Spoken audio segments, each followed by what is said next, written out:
Hey guys, my name is Caitlin Williams, and I'm going to be speaking about a song called Can't Hide Red by Florida Georgia Line, which is in their Can't Say I Ain't Country album. So, here goes nothing. When you hear a song for the first time, you may find yourself listening extra closely to understand what the purpose of the song is. As many songs are created, you find yourself comparing it to your own life. The first time I heard this song, I found myself questioning whether it was really Florida Georgia Line. It is often said that Florida Georgia Line creates music technically considered country, but many people argue if it should be of a different genre. As Simpson states, Can't Say I Ain't Country is full of bro country tropes. Basically, this is another way of saying that Florida Georgia Line is known for their music, but some people debate if they produce music that should be considered country or of a different genre. Florida Georgia Line, just like many other musicians and bands, have received negative reviews and comments within their music. Some people say that they don't produce country music and that they produce music more along the lines of pop.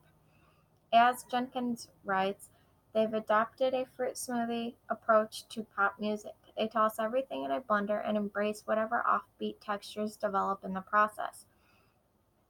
Basically, Jenkins is saying that Florida Georgia Line isn't just one genre of music and that they don't even know which one they prefer, so they just mix it all together and hope for the best. Even if this is the case, Florida Georgia Line creates music that hits close to the heart for many people, including myself. They are serving country music outside of the normal, so naturally people have their own opinions, which they are entitled to. So this song means a little bit to me for different reasonings. So here we go. On my way to my family camping trip, I was driving the truck pulling our boat the first time I heard the song. It was catchy, so I turned it up to drown out the sounds of my kids screaming in the background. Listening to the song, I instantly knew that I loved it. It hit home for so many reasons, and the title alone says quite a bit about the song.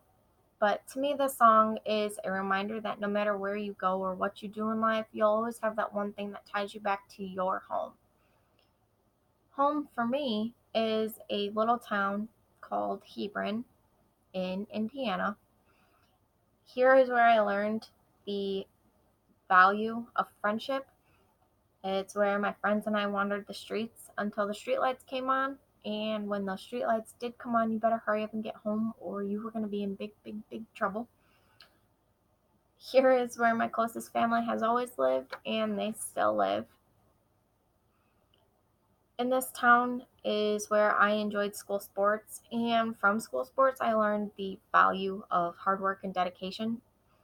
Here is where I had a graduating class of less than 100 students, and when you drove down Main Street at 2:40 p.m. Monday through Friday, all you saw were kids of all ages walking together going home from school, or if you were closer to the high school side, all you seen were high school students sitting in the back of their trucks, waiting and planning what kind of shenanigans they were going to go get into. Here is where my fiance and I met in sixth grade, and now 13 years later is where we decided we wanted to raise our children. We tried moving out of the town, but it didn't really work out that well because we're back. On a different note, having a conversation about why this generation of young adults and teens are so irresponsible and lack motivation came up between my mom and a coworker and myself. My mom says that it isn't the kids' faults, it's the parents.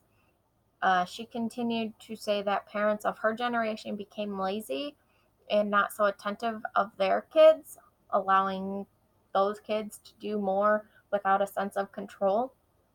And now that this generation is getting old enough to express their actions and thoughts, especially with the use of technology, it just looks worse than it ever did before. I bring this up because in the song Can't Hide Red, they there is a verse that speaks about the way they were raised.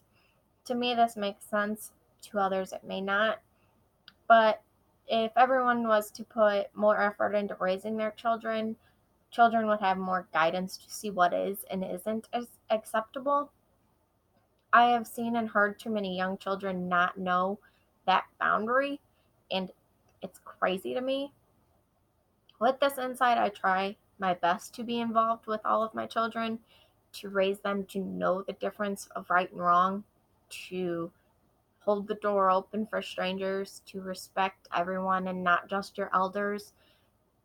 As Jenkins writes, can't say I ain't country's gift is balance. It breathes because it isn't straining to find a dozen ways to express the same ideas about love and companionship, using the same instrumentation. In other words, he is saying that the album is easily understandable, and it really is.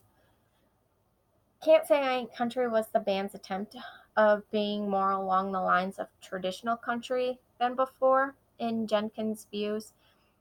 From the title to the music, this week's Can't Say I Ain't Country is a concerted push towards more traditional country than from a group whose interest in the same classics come across in the lyrics but not so much the music. In other words, Jenkins believes the lyrics are more country than the beat or rhythm of the song, but ultimately what is at stake here is whether Florida Georgia Lines produces country music or if it should be of a different genre. I think, given the lyrics and knowledge of the band, that they will and should be considered country. They have been in the country music industry, so they more than likely will remain there.